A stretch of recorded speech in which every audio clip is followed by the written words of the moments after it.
Kira pressed her shoulders forward and curved her spine, making herself smaller as she walked through the crystal gardens of Velthara. Even in this sanctuary, where the singing crystals hummed their ancient melodies and few people ventured, she couldn't shake the habit of making herself less. Her pale blue skin caught the light filtering through the translucent canopy above, and she tugged at her hair, a riot of red curls that refused to be tamed into the sleek styles. Her people favored Dot at 28 cycles. She stood nearly a full head taller than most Veltharans, her frame broad where theirs were willowy, her muscles defined where theirs were delicate. Everything about her screamed wrong in a society that prized ethereal grace above all else. A woman should move like water, her mother had whispered when Kira was still young enough to hope things might change. Silent, graceful, taking up only the space given to her. But Kira moved like the mountain wind, strong, purposeful, impossible. To ignore Dot, she knelt beside a cluster of power crystals that had grown dim, their usual azure glow flickering weakly. This was her domain, the maintenance of the crystal networks that powered their city. Here, her size was an advantage. She could reach the high formations that others needed ladders for, her strength allowing her to realign the massive generator, stones that smaller hands couldn't budge. Dot as she worked, coaxing the crystals back to their full brilliance. Her mind wandered to the memory she'd been trying to suppress for 3 moons now. Jorek Suitor number 17 standing in her family's greeting chamber, his expression shifting from hopeful to horrified as she'd entered at her full height. "I was told you were different," he'd said, his voice barely above a whisper. "But this is unnatural. How could any male feel masculine beside you? How could you bear children without crushing them?" His words had cut deeper than all the others combined, because he'd seemed kind at first, had written her poetry about her unusual red hair. She'd watched him leave, just like all the others, and something inside her had finally broken. The part of her that still believed someone might see past her size to the woman beneath. Dot now, as she tended the crystals in solitude, she could hear the distant laughter of couples walking the pathways below. Veltharans paired off young, their matches celebrated with festivals of light and song. Kira had stopped attending those festivals cycles ago. A particularly stubborn crystal resisted her efforts, and she wrapped both hands around its base, lifting it effortlessly to examine its underside. The motion stretched her muscles, reminding her of her strength, the very thing that made her unmarriageable. She could lift stones that required teams of workers, could reach heights that others needed anti-grav platforms to access, could work twice as long without tiring. All useless traits in a mate, according to 17 different males. She realigned the crystal and watched it flare back to life, its light dancing across her blue skin. Sometimes she wondered what it would feel like to meet someone who didn't immediately catalog her flaws, who didn't measure her worth against some impossible standard of femininity. But those were dangerous thoughts. Hope was a luxury she could no longer afford. Dot as the day's work ended and the twin suns began their descent, Kira made her way back toward the settlement, shoulders hunched, steps careful and quiet. Tomorrow would bring more crystals to tend, more opportunities to hide in the one place where her differences were assets rather than curses. She had made peace with her solitude, or so she told herself as she passed another laughing couple and felt the familiar ache in her chest, the longing for someone who might see her not as too much, but as exactly enough. The transport ship's engines roared as it descended through Velthara's atmosphere, sending tremors through the crystal gardens. Kira looked up from her work, frowning at the disruption to her sanctuary's peace. She'd heard rumors about an off-world engineer coming to assess their power grid, but she hadn't expected the arrival to be so violent. She was crouched behind a massive power conduit when she heard heavy footsteps approaching. Not the whisper-soft tread of her people, but the confident stride of someone who didn't apologize for taking up space. Startled, she straightened to her full height without thinking, her head clearing the conduit housing by several inches.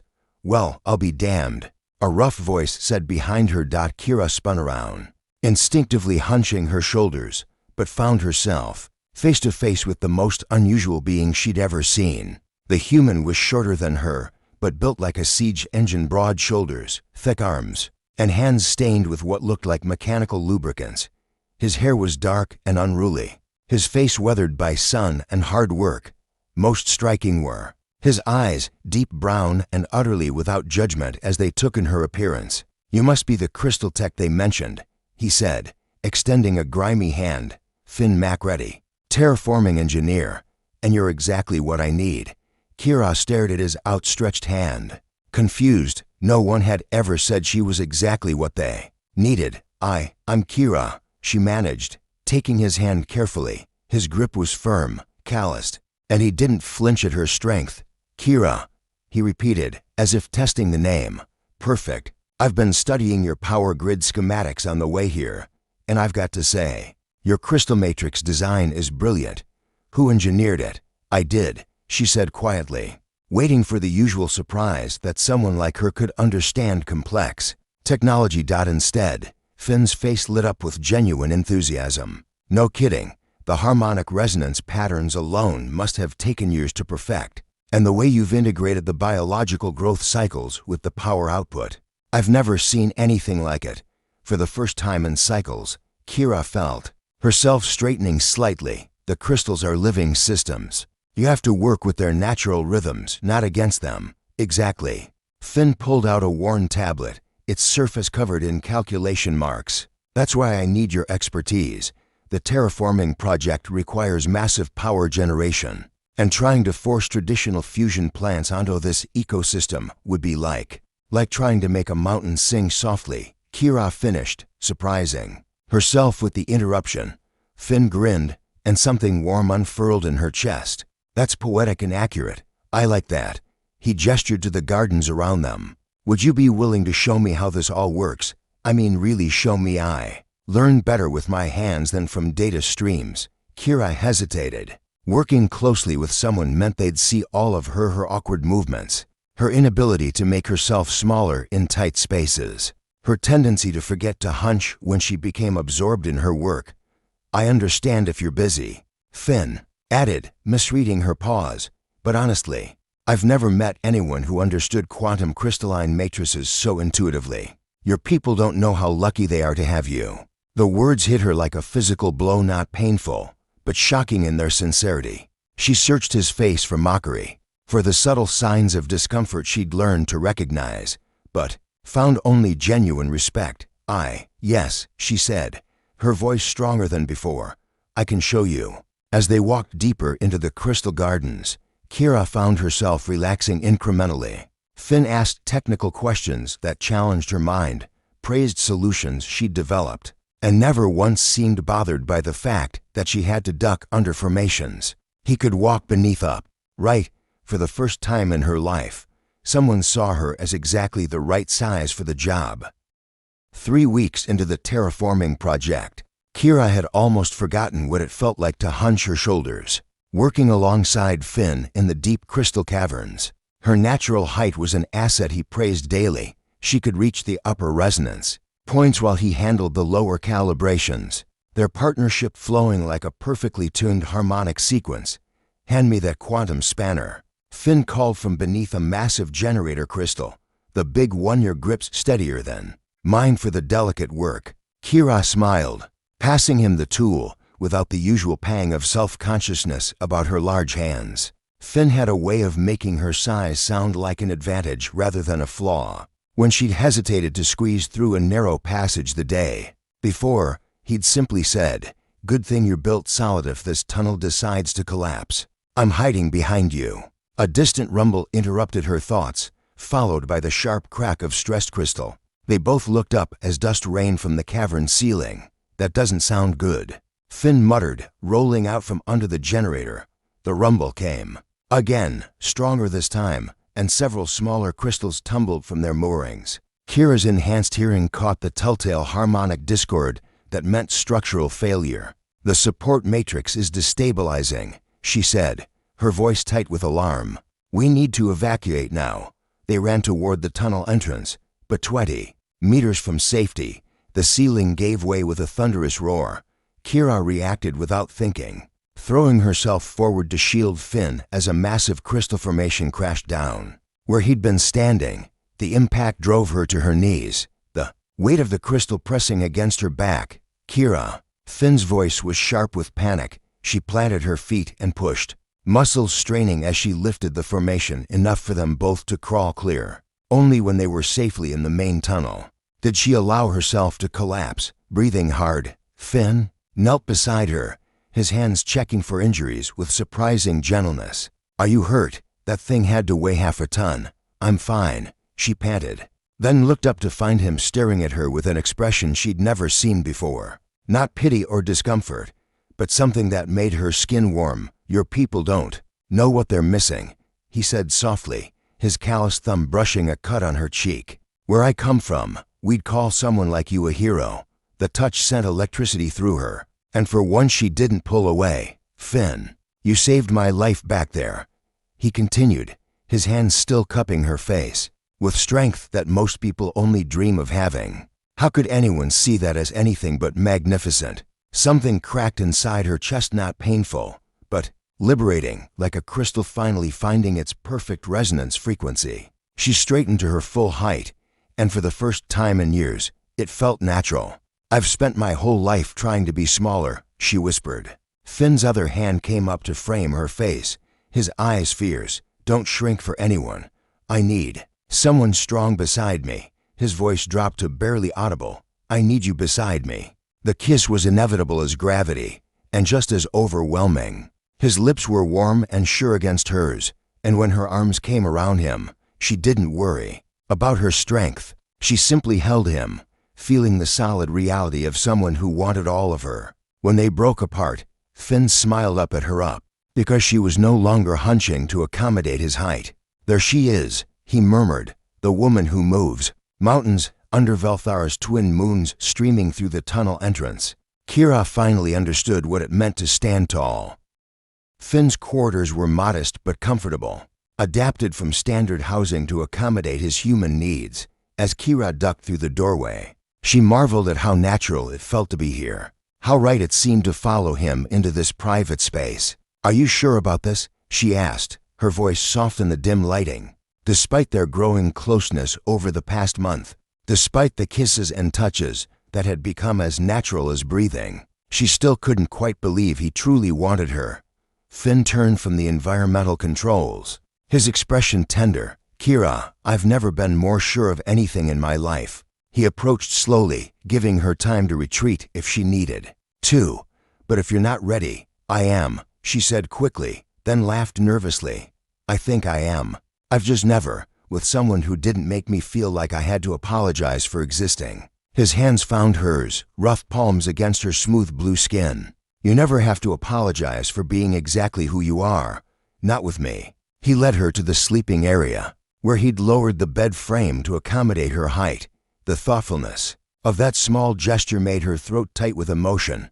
"I used to dream about being smaller," she whispered as he traced the line of her jaw. "Delicate, graceful, everything I'm not." "Thank the stars you're not," Finn murmured, his lips brushing her temple. "Do you know what I see when I look at you?" She shook her head, not trusting her voice. "Strength that could reshape worlds. Intelligence that makes quantum physics look simple. Beauty that has nothing to do with size and everything to do with the light in your eyes when you're passionate about something." His hands moved to her shoulders, thumb stroking across her collarbone. "I see a woman who was built to stand tall and proud, who was meant to take up space." When he kissed her, she didn't bend down to accommodate him. Instead, he pulled her down to the bed where they could meet as equals. Her height no longer a barrier, but simply part of who she was. His touch was reverent as he explored her skin, mapping the patterns of pale blue that covered her body like living art. When she tensed, worried about her size, her strength, he would pause and murmur reassurances until she relaxed again. "I won't hurt you," she asked when passion began to build between them. "You couldn't," he said simply, "and even if you could, I trust you completely." That trust undid her. For the first time in her life, she allowed herself to be fully present in her own body, to use her strength without apology, to move without restraint. When she rose above him, powerful and magnificent, she saw only desire and love in his eyes. Afterward, they lay entwined in the soft light of Velthara's moons. Her red curls spilled across his chest, his fingers tracing lazy patterns on her skin. "I have something to tell you," Finn said quietly. the terraforming project is nearly complete. In 2 months, they'll want me to move on to the next assignment." Kira's chest tightened. She'd known this moment would come, had tried to prepare herself for it. Where? Kepler-4 to be. It's a frontier world, barely settled, harsh conditions, long hours, constant challenges. He paused, his hand stilling on her shoulder. "I want you to come with me." She lifted her head to look at him, hardly daring to hope. "You want me to leave Velthara?" "I want you to come home with me," he said simply, "wherever home happens to be. I want to build a life with someone who can stand toe-to-toe with the universe and not back down." As dawn broke over Velthara, painting the sky in shades of gold and rose, Kira made her choice. She would stand tall beside him, wherever that might lead. 1 year later, Kira stood on the observation deck of their home on Kepler-4 to be, watching the sunrise paint the alien landscape in brilliant oranges and purples. The house Finn had designed for them was built to accommodate her height naturally high. Ceilings, wide doorways, everything scaled to fit both of them comfortably. "The atmospheric processors are running at 97% efficiency," she called to Finn, who was in their shared workshop calibrating mining equipment. "Better than we projected. That's because I have the best crystal engineer in 3 systems," he called back, and she could hear the smile in his voice. Their partnership had only grown stronger on this harsh frontier world. While other settlements struggled with power issues and equipment failures, their combination of his mechanical expertise and her crystalline innovations kept their colony thriving. She'd become the go-to engineer for complex problems, her size and strength making her invaluable in situations that would challenge teams of smaller workers. The communication panel chimed, and Kira's heart jumped when she saw the sender, her sister Vaya from Velthara. "Kira," her sister's familiar face appeared on the screen, looking anxious. "I hope you're well. I need your advice." She paused, glancing off screen. "It's about Tessa, my daughter. She's 12 cycles now, and she's like you were. Tall for her age, strong, different. The other children tease her, and I don't know what to tell her." Kira's chest tightened with remembered pain, but also with fierce protectiveness for the niece she'd never met. She activated the recording function. "Tell her," Kira said clearly, "that being different isn't something to apologize for. Tell her that somewhere in the galaxy, there are people who will see her strength as a gift, her height as an advantage, her differences as exactly what they've been looking for." She paused, thinking of Finn's words.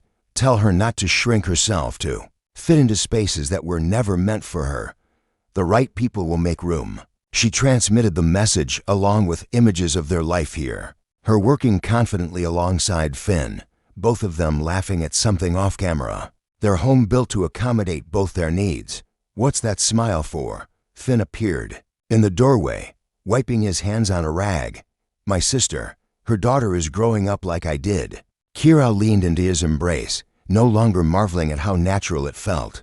"I think I might have actually given good advice for once." "You give excellent advice," Finn said, pressing a kiss to her temple. "Speaking of which, I have something to run by you." He pulled out a data pad showing geological surveys. "There's a new colony requesting our services, extreme conditions, experimental terraforming, the works. But here's the interesting part: they specifically requested the blue-skinned engineer who can lift mountains. Apparently, our reputation precedes us."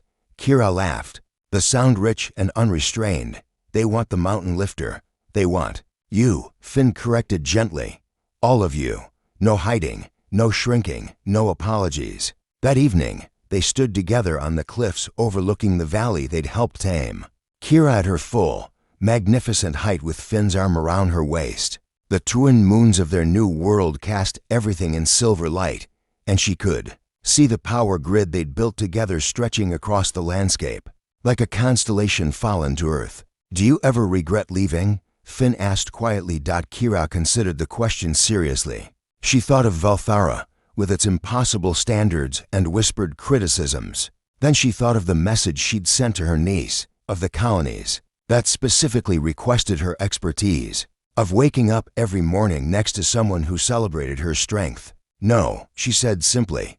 "I finally found a place where I fit." And as they watched the stars wheel overhead, Two souls perfectly matched in their willingness to reach for the impossible. Kira understood that home wasn't a place, it was standing tall beside someone who helped you touch the sky.